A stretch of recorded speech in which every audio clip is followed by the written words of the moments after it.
Feel the real fear with us.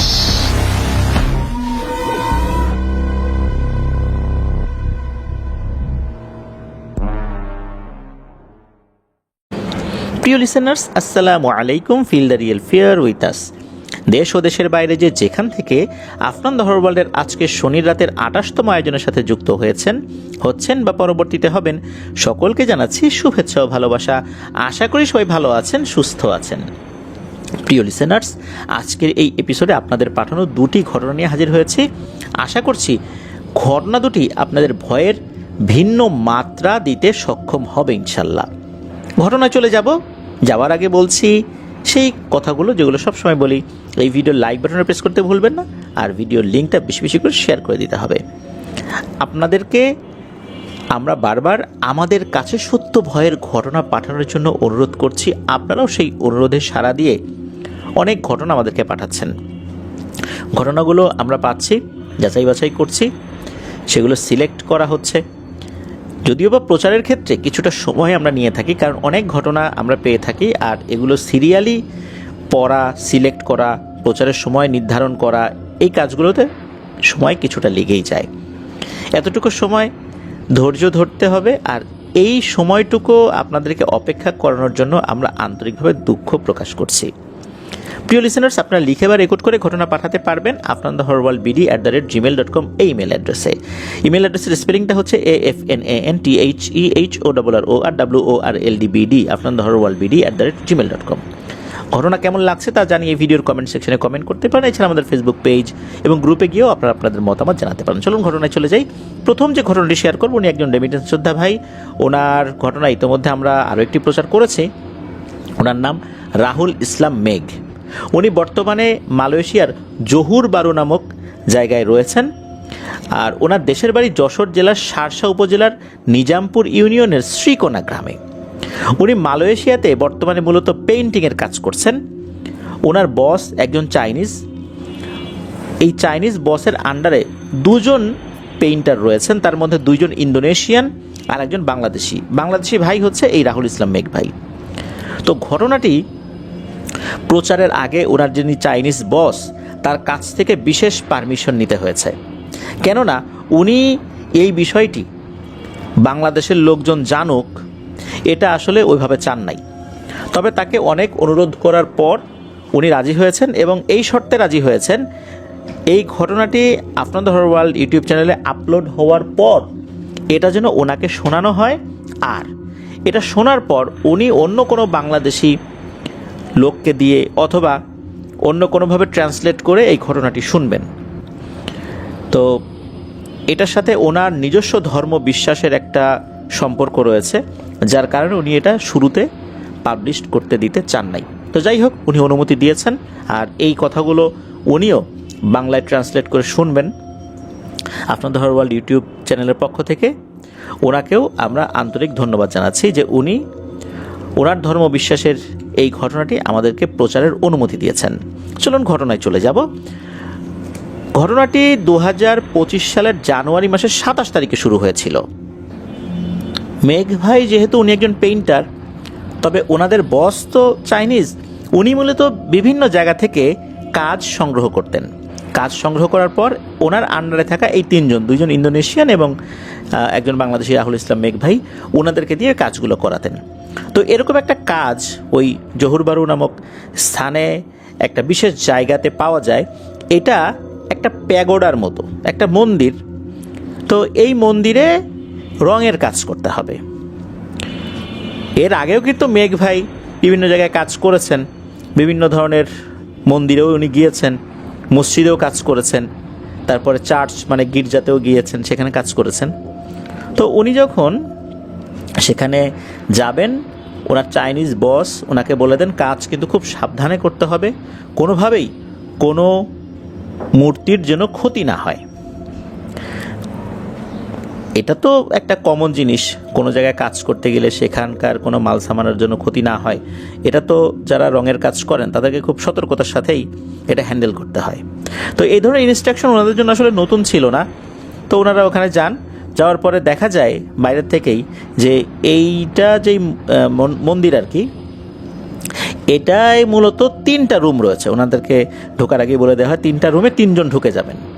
2জন Indonesian 2টা রুমে ঢুকে যাবেন, আর একজন আর একটা রুমে ঢুকে যাবেন। আর ওনাদের যিনি বস, চাইনিজ বস, উনি আর একটা জায়গায় থাকবেন, উনি তদারকি করবেন আর কি। মেঘ ভাই তো একটা রুমে যখন ঢুকেছেন, ঢোকার সাথে সাথে উনি আতঙ্কগ্রস্ত হয়ে পড়েন। কেননা উনি ইতোপূর্বেও বেশ কিছু মন্দিরে রঙের কাজ করতে গেলেও এই মন্দিরটা ছিল সম্পূর্ণ রকমের ভিন্ন। কেননা এই মন্দিরে ঢোকার সাথে সাথে উনি দেখেন বিভিন্ন ধরনের প্রাণীর সমস্ত মূর্তি।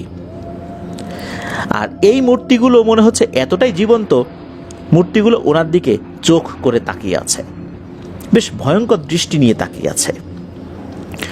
উনি এটা দেখার পরে বেশ অস্বস্তি বোধ করেন, শরীরটা কেমন যেন ভারী হয়ে যায়। এরপর উনি যেই রুমটাতে ঢুকবেন আর কি, সেই রুমে ঢুকে পড়েন। ওই রুমে ঢোকার পর ওনার আরও ভয় লেগে যায়, কেননা ওই রুমেও বিভিন্ন ধরনের কিছু মূর্তি রয়েছে। এই মূর্তিগুলো মনে হচ্ছে ওনার দিকে তাকিয়ে আছে আর হাসছে। এর মধ্যে একটা মূর্তি বেশ অদ্ভুত। এই মূর্তিটা মানুষের অবয়বের, কিন্তু মাথায় 2টি শিং রয়েছে। আর এই মূর্তির যেই গড়নটা, অর্থাৎ এটা মানুষের মতো অবয়বের হলেও কোনো প্রাণীর বডির সাথে মিল রয়েছে। এই মূর্তিটাও বেশ ভয়ঙ্কর লাগছিল ওনার কাছে। তো ওনার যে কাজ, সেটা হচ্ছে রঙের কাজ করা। ভয়ঙ্কর লাগলেও কাজ তো করতে এসেছেন, কাজ তো করতেই হবে। তো উনি কাজ শুরু করেছেন। কিছু সময় কাজ করার পর ঘটে একটা দুর্ঘটনা। সেটা হচ্ছে ওনার নিজের অজান্তেই পাশে থাকা একটা ছোট মূর্তি মাটিতে পড়ে যায়, আর মাটিতে পড়ে সেটা ভেঙেও যায়। যখনই সেটা ভেঙে যায়, মনে হলো খুব তীক্ষ্ণ একটা আর্তনাদ উনি কানে শুনতে পেলেন। উনি এই আর্তনাদ শোনার সাথে সাথে ভয় পেয়ে যান। ভয় পেয়ে ওই মূর্তিটার দিকে তাকিয়ে দেখেন মূর্তিটা ভেঙে গেছে। আর ঠিক ওই সময় ওনার মাথার পেছনে কে যেন ঠাস করে একটা চড় লাগিয়ে দেয়। এত জোরে চড় মেরেছে যে ওনার মাথা বনবন করে ঘুরতে শুরু করেছে। ওনার মাথায় আসলে কিছু কাজ করছে না। অনেক সময় মাথার পেছনে যদি আমরা কেউ আঘাত পাই, তখন মাথা কিছু সময়ের জন্য কিন্তু বনবন করে ঘুরে ওঠে, মাথা কাজ করে না, মাথা ব্যথা শুরু করে। উনি তখন ওনার যে ইন্দোনেশিয়ান আরও 2জন লোক কাজ করছে, তাদেরকে ডাকেন। তারাও শব্দ শুনেছিল, বিশেষ করে মূর্তিটা পড়ে যাওয়ার শব্দ শুনেছিল। এরা 2জন চলে আসে, কী হয়েছে। সব ভাষা তো আসলে ওখানকার মালয় ভাষা, সেই ভাষাতেই ওনারা কথা বলছেন আর কি। বা এই ঘটনায় যত কথা সবই মালয় ভাষায় হয়েছে, আমরা বোঝার সুবিধার্থে বাংলায় বলছি। তো তারা এসে বলে কি হয়েছে, তখন উনি বলেন যে মূর্তিটা পড়ে গেছে, আমার মাথা খুব ব্যথা করছে। তখন ওই 2জন ইন্দোনেশিয়ান বললেন যে তোমার এখন কাজ করার দরকার নেই, বাইরে যাও, বাইরে সুন্দর বাগান আছে, বসার জায়গা আছে, ওইখানে যাও, ওখানে গিয়ে বিশ্রাম করো, পরে এসে কাজ করো। আর যদি কাজ একান্তই করতে না পারো, আমরা তো আসি, খুব একটা সমস্যা হবে না। তখন মেঘ ভাই বাইরে চলে যান। বাইরে যাওয়ার পর ওখানে বসেছেন। ওখানে মালয়েশিয়ার কিন্তু অনেক ধরনের গাছ রয়েছে। ওখানে প্রচুর নারকেল গাছ রয়েছে, পাম গাছ রয়েছে, আরও বিভিন্ন ধরনের গাছ রয়েছে। সব গাছের নাম উনি জানেন না, এটা জানিয়েছেন। তো এরকম কয়েকটা গাছের নিচে উনি বসে আছেন। হঠাৎ করে উনি ফিল করলেন যে ওনার আশেপাশে মনে হচ্ছে অনেকেই উপস্থিত রয়েছে, ঘোরাফেরা করছে, হাঁটাহাঁটি করছে, তবে উনি কাউকেই দেখতে পাচ্ছেন না। আমাদের একদম কাছাকাছি যদি কোনো মানুষ এসে দাঁড়ায়, আমরা কিন্তু কিছুটা বুঝতে পারি, অনুভব করতে পারি। মানুষ কাছে এসে দাঁড়ালে তার শরীরের একটা অনুভূতি আমরা কিন্তু পাই। কিন্তু উনি কাউকে দেখছেন না, সেই অনুভূতি পাচ্ছেন। এর মধ্যে হঠাৎ করে খসখস খসখস শব্দ হয়। শব্দটা আসছে পাশে থাকা জঙ্গলের ভেতর থেকে। মনে হচ্ছে ওখান থেকে কিছু একটা বেরিয়ে আসবে। উনি দেখতে পেলেন 5-7টা কুকুর জঙ্গলের ভেতর থেকে বেরিয়ে আসলো। খুব শান্তভাবে বেরিয়ে আসলো। বেরিয়ে এসে ওনার চতুর্দিকে ঘুরতে শুরু করলো এবং ওনার দিকে এমনভাবে তাকাচ্ছে, রাগান্বিত চোখ নিয়ে, মনে হচ্ছে এই কুকুরগুলো ওনাকে আক্রমণ করার জন্যই জঙ্গল থেকে বেরিয়ে এসেছে। তো এরকমটা হচ্ছে, উনি তো ভয় পাচ্ছেন যে হায় আল্লাহ, এটা কি হচ্ছে। এর মধ্যে হঠাৎ করে কি হলো, আরও জোরে জোরে খসখস শব্দ শুরু হয়ে গেল। মনে হচ্ছে জঙ্গলের ভেতরে থাকা যে গাছগুলো আছে, গাছগুলো একটু নড়ে উঠছে। এটা হতে হতেই হঠাৎ করে প্রায় মহিষের সমান উচ্চতার একটি ভয়ঙ্কর কুকুর জঙ্গলের ভেতর থেকে বেরিয়ে আসে। যেই না ওই কুকুরটা বের হয়ে আসছে, ওই যে ছোট ছোট যে কুকুরগুলো ছিল 6-7টা, যেটা ওই মেঘ ভাইয়ের চতুর্দিকে ঘোরাফেরা করছিল, এগুলো দৌড়ে আবার জঙ্গলের দিকে চলে যায়। তো এই দৃশ্য উনি দেখেছেন। আর যখন এত বড় এক আকৃতির একটা কুকুর ওনার সামনে এসেছে, তখন উনি যে কি মারাত্মক ভয় পেয়েছেন, এটা আসলে উনি ছাড়া অন্য কেউ উপলব্ধি করতে পারবে না। কুকুরটা বের হয়ে এসেই ওনার দিকে ভয়ঙ্কর দৃষ্টিতে তাকায়, মনে হচ্ছে এই বুঝি ওনার উপর হামলে পড়বে। ভয়ে ওনার গলা দিয়ে আর কোনো শব্দই বের হচ্ছে না। উনি কি চিৎকার করবেন না কি করবেন, দৌড় দিবেন, ওনার সেই শক্তি নাই। কারণ দৌড় দিলেও এই কুকুরটা মুহূর্তের মধ্যে ওনার শরীরের উপর লাফিয়ে পড়ে ওনাকে ছিন্ন ভিন্ন করে ফেলবে। ওনার দিকে 5 থেকে 10 সেকেন্ড ভয়ঙ্কর দৃষ্টিতে তাকিয়ে ওই কুকুরটা খুব শান্তভাবে হেঁটে ওই মন্দিরের ভেতরে চলে যায়। উনি দেখলেন যে উনি যেই মন্দিরটাতে কাজ করেছেন এবং ঠিক যেই রুমটাতে কাজ করেছেন ওই রুমের মধ্যে ঢুকে গেল। এই দৃশ্য দেখার পর মেঘ ভাই সাহস করে আবার পিছু পিছু ঢুকছেন যে এই কুকুরটা কোথায় যায়। উনি দূর থেকেই দেখলেন ওই যে একটা মূর্তি রয়েছে, যেই মূর্তিটা অনেকটা মানুষের আকৃতির, মাথায় 2টো শিং রয়েছে, ওই মূর্তিটার কাছে গিয়েই এই কুকুরটা অদৃশ্য হয়ে গেল। এটা দেখার সাথে সাথে উনি তো প্রচণ্ড ভয় পেয়ে যান যে আসলেই আমি ভয়ঙ্কর এক বিপদে পড়ে গেছি। ওই দিন আসলে উনি আর কাজ করতে পারেন নাই, উনি চলে আসেন। 2-3 দিন বেশ সিক ছিলেন উনি, তারপর আস্তে আস্তে উনি স্বাভাবিক হন। এরপর এই জিনিসটা উনি ওনার বসকে বলেছিলেন। বসকে বলার পর উনি আশা করেছিলেন বস খুব অবাক হবে, ভয় পাবে বা এরকম কিছু একটা হবে, কিন্তু না, তার কিছুই হলো না। বস উনি মিটিমিটি হাসতে লাগলেন এই ঘটনাটা শুনে।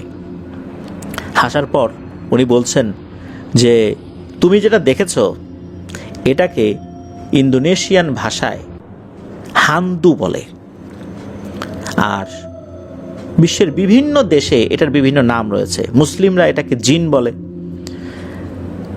ভারতে এটাকে আত্মা বলে, বিশেষ করে যারা হিন্দু ধর্মাবলম্বী রয়েছেন তারা। আর এই যে বড় মূর্তিটা মানুষের আকৃতির মাথায় শিং রয়েছে, এটার নাম হচ্ছে হাং ওয়াং। ওই চাইনিজ বস আরও কিছু তথ্য দেন। তিনি বলেন যে এইখানে যতগুলো মূর্তি রয়েছে সবগুলোর পাহারায় একটা করে হান্তু রয়েছে, আর এই বড় মূর্তিটার পাহারায়ও আরও শক্তিশালী একটা হান্তু রয়েছে, যেটা অন্য অন্য মূর্তির সাথে থাকা পাহারায় যে হান্তুগুলো রয়েছে তার থেকে এটা আরও শক্তিশালী। যেই বড় আকৃতির কুকুরটা দেখেছো এটা হচ্ছে ওই হাংওয়াংয়ের পাহারাদার হান্তু। তবে যেহেতু তুমি ভুল করে এটা করে ফেলেছো, ভেঙে গেছে, আশা করি এটা নিয়ে সমস্যা হবে না। সেই চাইনিজ বস উনি আরও জানান যে এই যে মূর্তিগুলো রয়েছে, বিশেষ করে যে শিংওয়ালা মূর্তি, ওনারা এটার উপাসনা করেন। অনেকে যেমন বিভিন্ন জায়গায় গিয়ে মানত করে, তো ওনারাও নাকি এটার কাছে মানত করেন সহায় সম্পত্তির জন্য, বিভিন্ন বিষয়ের জন্য। আর এখানে অদ্ভুত একটা রিচুয়াল নাকি প্রচলিত রয়েছে, সেটা হচ্ছে যে মালয়েশিয়ান যেই মুদ্রা রিঙ্গিট বলে যেটাকে, এই রিঙ্গিট দিয়ে এক ধরনের টাকার মতো একটা কাগজ কিনতে হয়, সেটা কিন্তু রিঙ্গিটের থেকেও দামি বেশি। সেইটার উপরে চাইনিজ ভাষায়, বিভিন্ন ভাষায় বিভিন্ন ধরনের কথা লেখা থাকে। এই জিনিসটা ওই হাংওয়াংয়ের উদ্দেশ্যে পোড়ানো হয়, অর্থাৎ রিঙ্গিট দিয়ে কিনে ওই জিনিসটা হাংওয়াংয়ের উদ্দেশ্যে পোড়ানো হয়। যে যত বেশি পোড়াবে তার মনস্কামনা নাকি তত বেশি সফল হয়। আর এই মূর্তিগুলোর একটা আলাদা নাম রয়েছে মালয়েশিয়ান ল্যাঙ্গুয়েজে। অনেক লোক এটাকে বা এই মূর্তিগুলোকে সিমবায়াং বলে থাকে। যারা ওই এলাকায় রয়েছেন আমাদের প্রিয় রেমিটেন্স যোদ্ধা ভাইরা, তারা হয়তোবা এই শব্দগুলোর সাথে পরিচিত হবেন। তো এরপর অবশ্য মেঘ ভাই ওই মন্দিরের যিনি পুরোহিত তার সাথে কথা বলেছিলেন।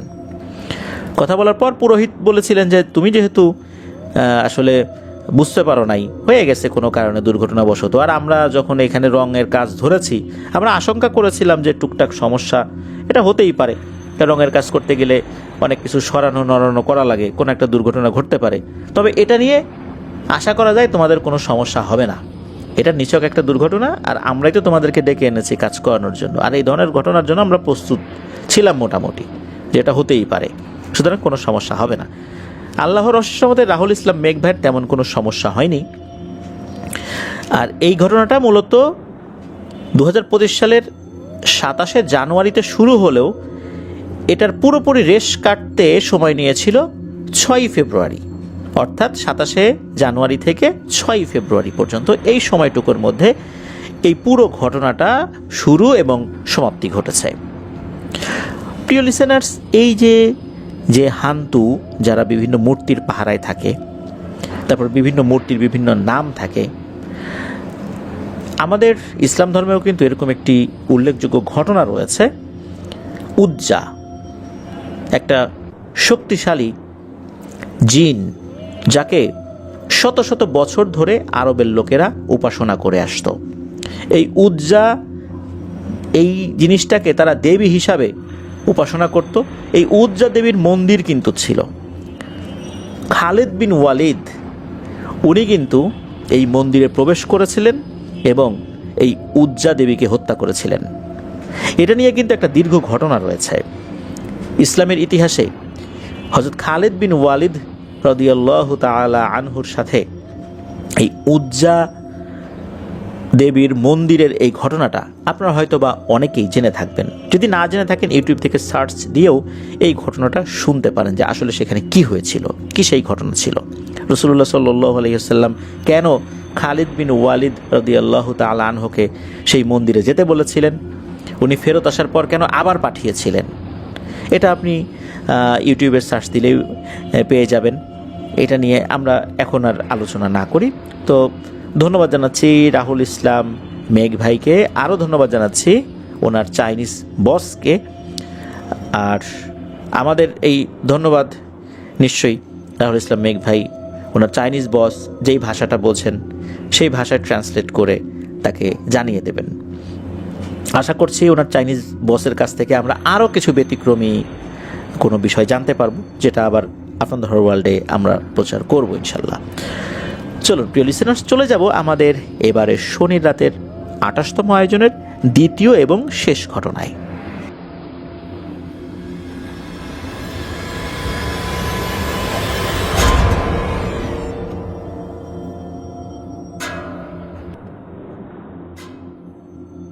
প্রিয় লিসেনার্স, এবারের ঘটনাটিও কিন্তু আমরা পেয়েছি আমাদের একজন প্রিয় রেমিটেন্স যোদ্ধা ভাইয়ের কাছ থেকে, যার নাম মোহাম্মদ জাবের। ওনার বাড়ি কুমিল্লার চান্দিনা উপজেলায়। উনি বর্তমানে সৌদি আরবের রিয়াদে রয়েছেন। ঘটনাটি কিন্তু এই তো গত রোজার ঈদের সময়কার ঘটনা, খুব বেশি দিন আগের নয়। ওনারা 3 বন্ধু, মোহাম্মদ জাবের, হৃদয়, সোহাগ, এই 3 জন বন্ধু মিলে পরিকল্পনা করেন যে ওনারা রিয়াদ থেকে আবা নামক একটা জায়গায় যাবেন। রিয়াদ থেকে এই আবা নামক স্থানের দূরত্ব হচ্ছে 946 কিলোমিটার। এই জায়গাটা বেশ ঠান্ডা, মূলত এই কারণেই ওনারা ঘুরতে যেতে চেয়েছিলেন। আপনারা কিন্তু গুগলে সার্চ দিলেই দেখতে পারবেন যে এই রিয়াদ থেকে আবার দূরত্ব ABHA, ইংরেজিতে স্পেলিংটা এরকম হয়। তো সেখানে গেলেও আপনারা দেখতে পারবেন যে 946 কিলোমিটার দেখায়, দীর্ঘ একটা পথ। এই পথে কিন্তু অনেকটাই বিপদ আপদ থাকার সম্ভাবনা রয়েছে, কেননা এই পথটার অধিকাংশ জায়গাটাই নাকি অন্ধকার। গাড়ির হেডলাইটের আলোতেই পুরো পথ চলতে হয়, বিশেষ করে রাতের বেলা। এই পথটা এতটাই অন্ধকার এবং বিপদসংকুলও বটে। চারদিকে শুনশান নীরবতা। 200 থেকে 300 কিলোমিটার দূর একটা করে পেট্রোল পাম্প পাওয়া যায়। তার মানে 200 থেকে 300 কিলোমিটার পর পর একটা করে পেট্রোল পাম্প আপনি দেখতে পাবেন, এছাড়া আর তেমন কিছুই দেখতে পাবেন না। যদি কোনো কারণে গাড়ির তেল ফুরিয়ে যায় তাহলে কী যে ভয়ঙ্কর বিপদ হবে তা তো সহজেই অনুমান করা যায়। কোনো কারণে যদি গাড়ি নষ্ট হয়ে যায় কোনো একটা নির্জন জায়গায়, তাহলে তো আরও বিপদ। এই রিয়াদ থেকে আবার এই দীর্ঘ এই পথে আসলে মানুষের ক্লান্তি আসবে, এটাই স্বাভাবিক। তো ওনাদেরও ক্লান্তি আসে, যখন ক্লান্তি আসে তখন ড্রাইভিং যিনি করছেন তার দায়িত্বেরও পরিবর্তন ঘটে। কখনো হৃদয় ভাই ড্রাইভিং করছেন, কখনো সোহাগ ভাই ড্রাইভিং করছেন। তবে জাবের ভাই আবার ড্রাইভিং একটু কম পারেন, যার কারণে উনি ড্রাইভিং করেন নাই। তো যেতে যেতে প্রায় 500 কিলোমিটার কি 550 কিলোমিটার পথ ওনারা এসেছেন, হঠাৎ করেই গাড়ি বন্ধ হয়ে গেছে। কি এক বিপদ! ওনারা চিন্তা করেছেন যে গাড়ির কি তেল ফুরিয়ে গেল। দেখলেন যে না, তেল ঠিকঠাক আছে, ইঞ্জিনের সমস্যা দেখা দিয়েছে। এমন এক নির্জন জায়গায় এখন কি করবেন? ওইখানে কোনো লোকবসতিও নাই। এর মধ্যে এই যে হৃদয় ভাই, ওনার আবার একটু জল বিয়োগের চাপ এসেছে। উনি গাড়ি থেকে নেমে রাস্তার পাশে গিয়েছেন। চারদিকেই কিন্তু মরুভূমি, রাস্তার এপাশ ওপাশ সব জায়গায় মরুভূমি, আর বড় বড় পাথরের পাহাড় রয়েছে সেখানে। তো উনি কিছুটা পথ এগিয়ে গিয়ে যখন জল বিয়োগ করেছেন, যখন উনি আবার ঘুরে গাড়ির কাছে চলে আসবেন, হঠাৎ করে একটা জায়গায় ওনার চোখ আটকে যায়। উনি তখন জাবের ভাই এবং সোহাগ ভাই দুজনকে ডাকেন যে এই তোরা এদিকে আয় তো, দেখে যত একটা জিনিস, মনে হয় আল্লাহর রহমতে একটা আশার আলো দেখতে পেয়েছি। তখন ওনারাও তাড়াতাড়ি করে যান যে সে কি দেখলো। তো ওনারা দেখেন যে মরুভূমির ভিতরে একটা জায়গায় আলো জ্বলছে, একটা তাঁবুর মতো কিছু একটা দেখা যাচ্ছে, ওখানে আলো জ্বলছে। তার মানে হচ্ছে ওইখানে গেলে কোনো একটা সাহায্য সহযোগিতা পাওয়া যেতে পারে। আর আরও একটা বিষয় বলে রাখা ভালো যে আমাদের দেশে যেরকম অনেক বাগান রয়েছে, পার্ক রয়েছে, রিসোর্ট রয়েছে, আমাদের দেশে তো অনেক নদী নালা খালবিল রয়েছে। সৌদি আরবে তো এরকম না। আর ওখানে কিন্তু দিনের বেলায় এত গরম থাকে, এই জন্য মানুষজন কম বের হয়। সন্ধ্যার পর থেকেই মানুষজন বেশি বের হয়, আর গভীর রাত পর্যন্ত মানুষ বাইরে থাকে। আর ওখানে মানুষজন যখন বেড়াতে যায় তখন মরুভূমিতে বেড়াতে যায়, সেখানে তাঁবু টানায়, সাধারণত তাঁবু দুটো টানায় যদি পরিবার নিয়ে বেড়াতে যায়। দেখা যাচ্ছে আমরা পারিবারিক যদি কোনো গেট টুগেদার করি, সেখানে পুরুষরা নারীরা এক জায়গায় বসে কথাবার্তা বলি, কিন্তু সৌদি আরবে এরকম না। সেখানে দেখা যাচ্ছে 3-4 জন ভাই বা আত্মীয় স্বজনরা যদি এক জায়গা হয়, তাদের স্ত্রী কন্যা যারা, তাদের জন্য সম্পূর্ণ আলাদা তাঁবু থাকে, তারা সেখানে বসে গল্পগুজব করে। তো ওখানে এরকম দুটো তাঁবুর মতো ওনারা দেখেছিলেন, বোঝাই গিয়েছিল যে ওখানে মেয়েদের জন্য একটা তাঁবু, ছেলেদের জন্য একটা তাঁবু। এরকম অনেকেই আসে, কিন্তু মরুভূমিতে অনেকেই পিকনিক করে, বারবিকিউ করে, খাওয়া দাওয়া করে, আবার চলে যায় গাড়ি নিয়ে। ওনারা চিন্তা করলেন যে ওনাদের কাছে কোনো সাহায্য সহযোগিতা পাওয়া যেতে পারে। এই চিন্তা করার পিছনে আরও একটা কারণ ছিল, কারণ হচ্ছে সৌদি আরবে সাধারণত যারা গাড়ি ড্রাইভ করেন, লং রুটে ড্রাইভ করেন, তারা কিন্তু নিজেরাই গাড়ির একজন এক্সপার্ট হয়ে যান। গাড়ি সম্পর্কে বেশ ভালোভাবে অবগত থাকতে হয়, গাড়ির বিভিন্ন পার্টস সম্পর্কে অবগত থাকতে হয়, নিজেরা অনেক বড় বড় ধরনের যেই সমস্যাগুলো, সেই সমস্যা সলভ করারও একটা ক্ষমতা থাকতে হয় বা দক্ষতা অর্জন করতে হয়। কেননা নির্জন মরুভূমিতে যদি গাড়ি নষ্ট হয়ে যায়, তখন নিজেদেরকেই সেই গাড়িগুলো ঠিকঠাক করতে হয়, কারণ ওইখানে মেকানিক কোথায় পাবে। যেহেতু এরকম অধিকাংশ লোকই দক্ষ হয়ে থাকে গাড়ি মেরামতের বিষয়ে, এই চিন্তা থেকেই হৃদয় ভাই চিন্তা করেছিলেন যে ওনাদের কাছে কি কোনো সাহায্য সহযোগিতা হয়তো বা পাওয়া যেতে পারে। তখন আর কি সোহাগ ভাই আর জাবের ভাইকে ওনারা ডাকেন। তো সোহাগ ভাই জাবের ভাই এসেও দেখেন একই অবস্থা। তখন ওনারা হাঁটতে থাকেন ওই আলোটার দিকে। মোটামুটি ওনারা প্রায় 2 কিলোমিটার মতো হেঁটেছিলেন। সৌদি আরবে অথবা যে সমস্ত জায়গাগুলোতে মরুভূমি রয়েছে, মরুভূমির দূরে কোথাও কোনো গাছ বা কোনো আলো বা কোনো একটা পাথর যদি আমরা দেখি, মনে হয় যে একদম কাছে। আসলে হাঁটা শুরু করলে বোঝা যায় যে এটা মোটেও কাছে না, এটা অনেক দূরে। হাঁটতে হাঁটতে ক্লান্ত হয়ে যেতে হয়, তারপরেও সেই জায়গাটা মনে হচ্ছে যে কাছে আসছে না, এমনটা কিন্তু মনে হয়। তো ওনাদের কাছে মনে ছিল কাছে, কিন্তু হাঁটতে হাঁটতে প্রায় 2 কিলোমিটার পার হয়ে যাওয়ার পর ওই জায়গাতে এসেছেন। তো ওই জায়গাতে যখন এসেছেন, কাউকে ডাকার আগেই একটা কিশোর বয়সী, বয়স হয়তো 15-16 হবে আর কি, এরকম একটা ছেলে বের হয়ে আসে। ছেলে বের হয়ে আসার পর খুব অবাক দৃষ্টিতে এই হৃদয় ভাই, সোহাগ ভাই আর জাবের ভাইয়ের দিকে তাকিয়েছে। তারপর ওই আরবি ভাষায় বলছে যে তোমরা কারা, তোমরা এখানে কেন এসেছো, কি প্রয়োজন এখানে? তখন এই ওনাদের 3 জনের ভিতর থেকে একজন বলে ওঠে যে আসলে আমাদের গাড়ি তো নষ্ট হয়ে গেছে, দূর থেকে আলো দেখলাম, এই জন্য একটু সাহায্য সহযোগিতার জন্য আসছি। যদি কোনো হেল্প পাই, যদি গাড়িটা ঠিক করে চলে যেতে পারি। আমরা তো আবার যাব, এরকম নির্জন রাস্তায় গাড়িটা নষ্ট হয়ে গেছে। তো এই কথোপকথনের ভিতরে হঠাৎ করে একজন মধ্যবয়স্ক ভদ্রলোক বের হয়ে আসেন। সৌদি আরবে যেই ধরনের ড্রেসগুলো পরা হয়, তো ওই ধরনের ড্রেসই আর কি পরা। তো উনি এসে বলছেন যে কি হয়েছে।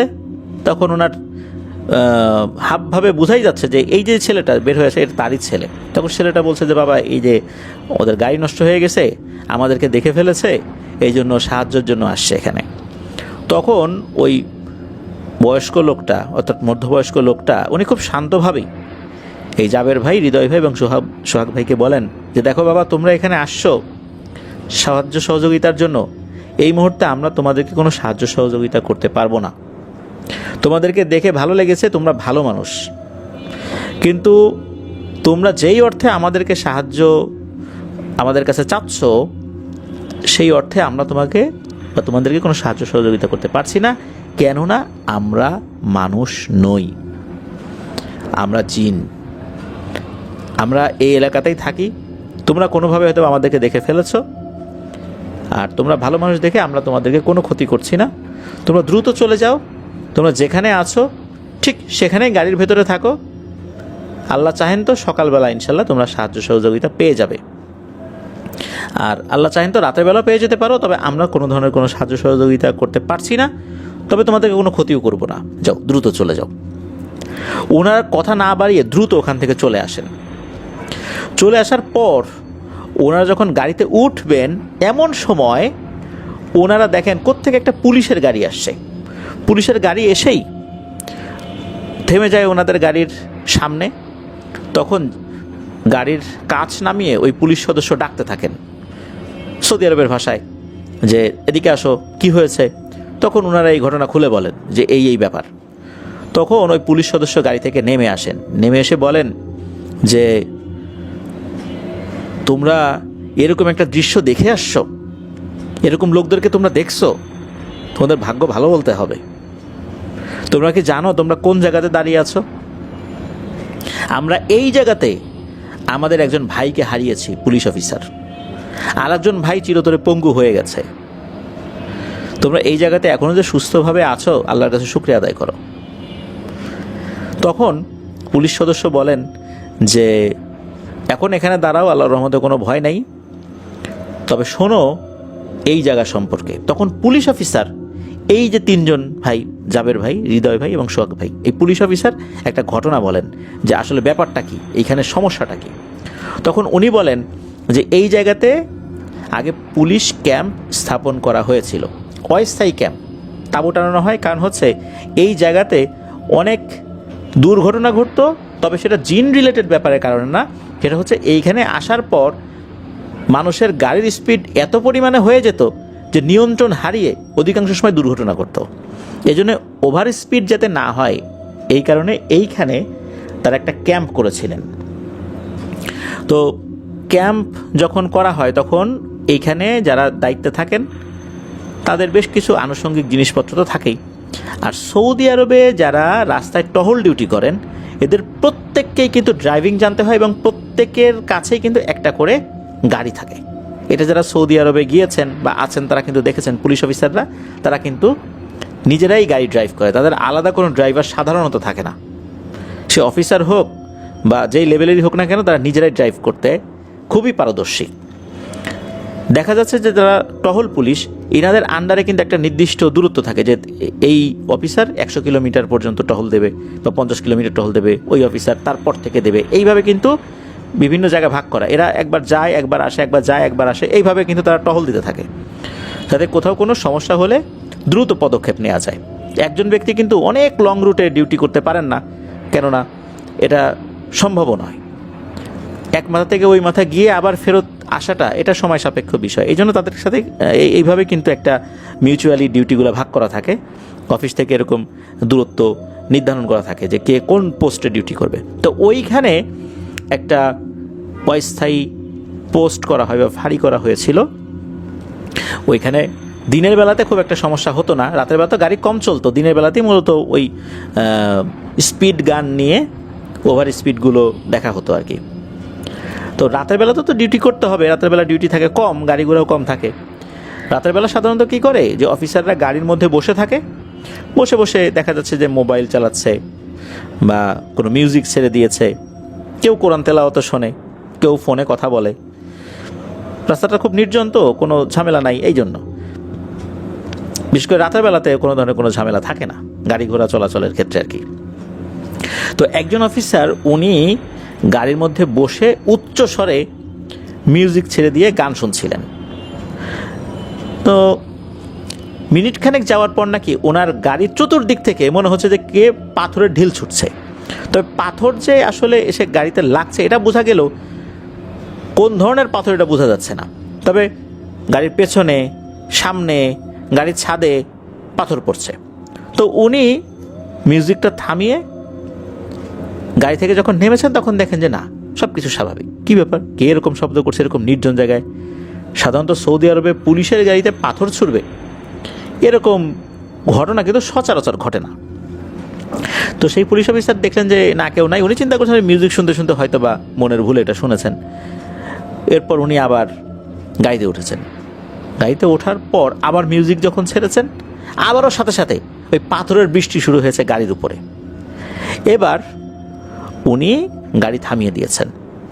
গাড়ি তো থামিয়ে দিয়েছেন বলতে গাড়ির ভিতরে থাকা মিউজিক থামিয়ে দিয়েছেন। তারপর উনি গাড়ি থেকে নেমেছেন। নামার পর উনি দেখতে পান যে ওনার গাড়ি থেকে কিছুটা দূরে, হয়তো বা 20-30 হাত দূরে, একটা কালো জুব্বা পরিহিত একজন বৃদ্ধ লোক তাকে হাতের ইশারায় ডাকছে। উনি যখন এই দৃশ্য দেখেছেন সাথে সাথে উনি বেশ আতঙ্কিত হয়ে যান। কেননা মরুভূমিতে এই ধরনের ড্রেস আপ, তারপরে আবার এরকম নির্জন জায়গায় একজন বৃদ্ধ মানুষ, এরা কিন্তু অনেক সময় ডাকাত বা ড্রাগ ডিলার হয়ে থাকে, বা মাদক যারা চোরাচালান করে, এই চোরাচালান যে কারবারি যারা রয়েছেন এদের সদস্য হতে পারে। এরা কিন্তু মারাত্মক এগ্রেসিভ হয়ে থাকে। এরা কোনো মানুষকে খুন করে মরুভূমির ভিতরে যদি দাফন করে দেয় তাহলে কিন্তু এই ব্যক্তির লাশ খুঁজে পাওয়াও সম্ভব না। এমনকি ওই ব্যক্তি যদি ওই স্থানে এসে যেখানে কবর দিয়েছে সেটা শনাক্ত করার চেষ্টা করে, সেটা অসম্ভব হয়ে যায়। কারণ মরুভূমিতে যখন বায়ু প্রবাহিত হয় তখন বালিগুলো একটা জায়গা থেকে একটা জায়গায় উড়ে উড়ে কিছুটা সরে যেতে থাকে। এই জন্য বিভিন্ন জায়গায় উঁচু নিচু কিন্তু হয়ে যায়, যার কারণে কোনো জায়গায় যদি কবর দেওয়া হয়েও থাকে সেটা কিন্তু পরবর্তীতে শনাক্ত করাটা খুব মুশকিল হয়ে যায় যদি কোনো স্পেশাল চিহ্ন দেয়া না থাকে। পুলিশ অফিসার চিন্তা করলেন যে এরা হয়তো বা ড্রাগ ডিলার হতে পারে। এই জন্য উনি আবার গাড়িতে গিয়ে একটা আর্মস নিয়ে আসলেন। আর্মসটা লোড করে রাখলেন, যে কোনো সময় ফায়ার করবেন যদি এমন মনে হয় যে তারা আক্রমণ করতে যাচ্ছে। তো উনি ওই লোকটার দিকে এগিয়ে গেলেন। এগিয়ে যাওয়ার পর একটা অদ্ভুত দৃশ্য উনি দেখলেন যে উনি যতটুকু দূরত্ব মনে করেছিলেন যে ওই লোকটা রয়েছে তার থেকে মানে হয়তো বা 20 হাত, 25 হাত, 30 হাত, অতটুকু পথ আগানোর পর মনে হচ্ছে যে উনি সেম দূরত্বেই আবার পিছন দিকে সরে গেছেন। অথচ উনি কিন্তু হাঁটেন নাই, ওনার দিকে আবার আগানো শুরু করলেন। এরকম কয়েকবার হওয়ার পর উনি দেখলেন ওনার চতুর্দিকে ঠিক সেম ধরনের জামা কাপড় পরা, কালো জুব্বা পরিহিত অসংখ্য মানুষ বিভিন্ন বয়সের চতুর্দিক থেকে ঘিরে ধরেছে। তারা বেশ রাগান্বিত। তখন এদের মধ্যে থেকে যিনি বয়স্ক ব্যক্তিটা বলে উঠলেন, যাই তুমি এখানে কেন? তুমি এখানে আসছো ভালো কথা, তুমি উচ্চ স্বরে গান বাজিয়ে আমাদেরকে কেন বিরক্ত করছো? তুমি জানো আমরা কে? তখন পুলিশ অফিসার বুঝতে পারছেন যে এরা কে। তখন পুলিশ অফিসার বলছেন যে আমার ভুল হয়ে গেছে, আমি বুঝতে পারি না, এখানে তো আসলে আমাদের ক্যাম্প, এই জন্য আমি তো এখানে গাড়ির মধ্যে বসেছিলাম। তখন ওরা বলছে গাড়ির মধ্যে বসেছিলা তাতে তো আমাদের কোনো সমস্যা নেই, তুমি কেন উচ্চস্বরে গান বাজাইলা? এই শব্দ বাইরে কেন চলে আসলো? এতে তো আমাদের সমস্যা হয়েছে। তখন পুলিশ অফিসার ক্ষমা চান যে আমার ভুল হয়ে গেছে, আমি বুঝতে পারি নাই, আমাকে ক্ষমা করে দেন। তখন নাকি ওই সর্দার বলেছিল যে তোমাকে ক্ষমা করলাম, জানে মেরে ফেলতে পারতাম কিন্তু মারলাম না, তবে তোমার কোনো একটা ক্ষতি হবে। আর এই কারণে ক্ষতি হবে যাতে করে তোমাকে দেখে অনেকে শিক্ষা নিতে পারে। যাও, এক্ষুনি এখান থেকে চলে যাও। পুলিশ অফিসার দৌড়ে তাড়াতাড়ি গাড়ির কাছে চলে আসেন এবং গাড়ি স্টার্ট করে অনেকটা দূরে চলে যান। পরের দিন মেইন যে থানা সেখানে গিয়ে এই বিষয়ে সিনিয়র অফিসারকে পুরো বিষয়টা খুলে বলেন এবং উনি বলেন যে এই ব্যাপার, এই ঘটনা ঘটেছে। তখন ওইখানে আর একজন তরুণ অফিসার, সে বেশ সাহসী, সে বলে ধুর এইগুলা কোনো বিষয় হলো নাকি, এগুলা কিছুই না, ওইখানে কোনো ড্রাগ ডিলাররা আসছে, ওগুলোকে আমি হ্যান্ডেল করব স্যার, আপনি বিশ্রাম করেন, যেহেতু আপনি ভয় পেয়েছেন আপনি বিশ্রাম করেন কয়েকদিন, আপনার রিপ্লেস আমি ওইখানে যাব। এরপরে আসলে উনি ওই যে আগের অফিসার যিনি ভয় পেয়েছিলেন, উনি কয়েকদিন ছুটি চেয়েছিলেন, ওনার শরীরটা ভালো লাগছে না আর বেশ ভয়ও পেয়েছেন। তখন সিনিয়র অফিসার তাকে কয়েকদিনের ছুটি দেন, উনি বাড়িতে চলে যায়। বাড়িতে চলে যাওয়ার পরেই নাকি ওনার এক পায়ে ফোড়ার মতো উঠতে থাকে এবং সেটা মাত্র কয়েকদিনের মধ্যে হাঁটু থেকে একদম উরু পর্যন্ত চলে আসে আর প্রচণ্ড ধরে যায় কয়েকদিনের মধ্যে, মানে ট্রিটমেন্টের কোনো সুযোগই আসলে ওভাবে হচ্ছিল না। তো এই যে ব্যাপারটা যখন তার সাথে হয়, পরবর্তীতে চিকিৎসা করে দেখা যায় যে তার এই পা অকেজো হয়ে যাবে এবং যদি কোমর পর্যন্ত ধরে যায় তাহলে কিন্তু তার বেঁচে থাকাটাই কষ্ট হয়ে যাবে। এরপর তার উরু থেকে পাটা কেটে বাদ দিতে হয়েছিল। এটা তো গেল ওই অফিসারের সাথে ঘটনা। কিন্তু এই যে পরে বলতে উনি যেদিন এসে থানায় রিপোর্ট করলেন যে এই ব্যাপার হয়েছে, আমি যেতে ভয় পাচ্ছি, তখন ওই যে তরুণ অফিসার যিনি গেলেন, ওই রাত্রে উনি যখন ডিউটিতে গিয়েছেন, গভীর রাতের একটা পর্যায় থেকে ওনার ওয়্যারলেস থেকে আর কোনো মেসেজ আসে না। তারা মানে কন্ট্রোল রুম থেকে তার সাথে যোগাযোগের চেষ্টা চলছে, কিন্তু উনি কোনো মেসেজ রিপ্লাই করেন না। ঘটনা কি? তখন ধারণা করা হলো হয়তো বা ওনার ওয়াকি টকি বা ওয়্যারলেসের চার্জ শেষ হয়ে গেছে, যার কারণে উনি রিপ্লাই দিতে পারছেন। এটা হতেই পারে, কোনো টেকনিক্যাল ফল্ট হতেই পারে। এরপর সকালবেলা যখন ওইখানে যাওয়া হয়, দেখা গেল ওনার গাড়ি সব ঠিকঠাক আছে, এভরিথিং ইজ ওকে, বাট উনি নাই। কোথায় গেল? তখন অন্যান্য পুলিশ সদস্যরা খোঁজাখুঁজি শুরু করলেন। খুব বেশি দূর যেতে হয়নি, আধা কিলোমিটার মধ্যেই এক ভয়ঙ্কর দৃশ্য ওনারা দেখতে পান যে ওই অফিসারের কোমর থেকে মাথা পর্যন্ত উল্টো করে মরুভূমির মধ্যে গেড়ে রাখা, পা দুটো উপরের দিকে। এটা দেখার সাথে সাথে ওনারা তো দৌড়ে যান, তাকে টেনে বের করেন। উনি মারা গেছেন আরো বহু আগেই। ওনার ডেড বডি নিয়ে আসা হয়। এরপর পুলিশরা সিদ্ধান্ত নেন যে না, এখানে আর কোনো পুলিশ সদস্যকে ডিউটিতে পাঠানো যাবে না, একজন ভালো রাকিকে পাঠাতে হবে। তিনি গিয়ে এই সমস্যার সমাধান কিভাবে করা যায় এই বিষয়ে নেগোসিয়েশন করবেন। এরপর একজন ভালো রাকিকে ওনারা পাঠান। সৌদি আরবে তো অধিকাংশ লোকই ড্রাইভিং জানে, তো সেই রাকি নিজেই গাড়ি ড্রাইভ করে রাতের বেলা ঠিক ওই জায়গাতে, যেই জায়গাতে এই দুই পুলিশ অফিসারের সাথে এই ঘটনা ঘটেছিল, ওই জায়গাতেই বসে আছেন, চুপচাপ গাড়িতে বসে আছেন আর উনি জিকির আজগার করছেন। গভীর রাত্রে হঠাৎ করে দেখেন যে ওনার গাড়ির সামনে কালো জুব্বা পরিহিত একজন ব্যক্তি, বেশ বয়স্ক একজন ব্যক্তি, হাতের ইশারা করে সালাম দিচ্ছে, হাত উঁচু করে। তো উনি গাড়ির ভিতর থেকেই সালামের উত্তর নিয়ে, মানে হাত উঁচু করে সালামের উত্তর নিয়ে গাড়ি থেকে নামেন। এরপর কাছে যান, কাছে যাওয়ার পর আবার জোরে সালাম দেন। তো উনি উত্তর নেন। উত্তর নেওয়ার পর বলেন যে আপনি এখানে এত রাত্রে কি করেন, মানে ওই যে যিনি রাকি উনি বলছেন যে আপনি এত রাত্রে কি করেন, এই জায়গাটা তো ভালো না, আমাদের দুইজন অফিসার ওনারা ভয় পেয়েছেন, একজন তো মারাই গেছেন, আর একজনের শারীরিক অবস্থা ভালো না, আপনি গভীর রাত্রে এখানে কি করেন, এখানে তো জিনঘটিত বিষয়ের ভয় আছে। তখন ওই কালো জুব্বা পরিহিত ব্যক্তি বলেন যে আসলে আপনি যেই ভয়ের কথা বলছেন এগুলো আমাদের কারণেই হচ্ছে, আমরা মানুষ না, আমরা জিন, আমাদেরকে দেখে আপনি মানুষ মনে করছেন, কারণ ওই বেশেই আপনাদের সামনে এসেছি। তখন ওই রাকি বলেন যে আপনাকে দেখে তো ভালো জিনই মনে হচ্ছে, তাহলে আমাদের দুইজন অফিসারের সাথে এমন ঘটনা কেন ঘটালেন, একজনকে কেন মেরে ফেললেন, আর একজন তো ভুল করছিল, তাকে এরকম শাস্তি কেন দিলেন, তিনি অসুস্থ হয়ে আছেন। তো যখন কিন্তু কথা হচ্ছে তখন কিন্তু তার পা কাটে নাই, তখন পায়ে ফোড়া হয়েছে আর কি। কারণ হচ্ছে এটা তো প্রথম যেই রাত্রে ঘটনা ঘটেছে, তার পরের রাত্রে তো ওই যে নতুন অফিসার গেছিলেন, এর পরের রাত্রে মানে তৃতীয় রাত্রে হচ্ছে এই রাকি গেছেন। তখন ওই যিনি জিন উনি বলছেন যে শোনেন, যে এই যে প্রথম রাত্রে যে ঘটনাটা ঘটেছে, উনি এত উচ্চ স্বরে গান বাজাচ্ছিলেন যে আমাদের জিকির আজগার, আমাদের স্বাভাবিক যে কর্মকাণ্ড, এটা মারাত্মকভাবে বিঘ্ন ঘটে। প্রথমে আমরা ভয় দেখানোর চেষ্টা করেছি, ওনার তো বোঝা উচিত ছিল। উনি তা না করে আবার গাড়িতে উঠে আবার গান বাজিয়েছেন। তাকে পরে আমরা ডেকে নিয়ে আসি। ডেকে আনার পর তার সাথে আমরা কথা বলেছি, তবে বলেছিলাম যে তার একটা ক্ষতি হবে, এই কারণেই হয়েছে, যাতে করে মানুষ সতর্ক হতে পারে, সেও জীবনে সতর্ক হয়ে যায়। আর এই যে দ্বিতীয় অফিসার যিনি, যার কথা বলছেন যে কেন মারা হলো, আমাদের জায়গায় যদি আপনারাও থাকতেন আপনারা কি কাজ করতেন? কেননা এই অফিসার দ্বিতীয় রাত্রে আসার পর এমন বিশ্রীভাবে গালিগালাজ করেছে এখানে দাঁড়িয়ে, এটা কারো পক্ষে মেনে নেওয়া সম্ভব নয়। শুধু তাই নয়, সে তার মোবাইল ফোন বের করে অনেক অশ্লীল কর্মকাণ্ড করেছে, অশ্লীল কথাবার্তা বলেছে, অশ্লীল ছবি দেখেছে, ভিডিও দেখেছে। এই জিনিসগুলো আসলে ইচ্ছাকৃতভাবে করেছে, যাতে করে এইখানে যে কিছু নাই এই জিনিসটা সে বোঝানোর চেষ্টা করেছে। আর এমন অশ্লীল কথা বলেছে আমাদেরকে উদ্দেশ্য করে, এটা কারো পক্ষে মেনে নেওয়া সম্ভব না। সে সম্পূর্ণ ইচ্ছাকৃতভাবে করেছে। এরপর তাকে আমরা টেনে হিচড়ে এইখানে নিয়ে এসে একে মাটিতে পুঁতে দিয়েছি।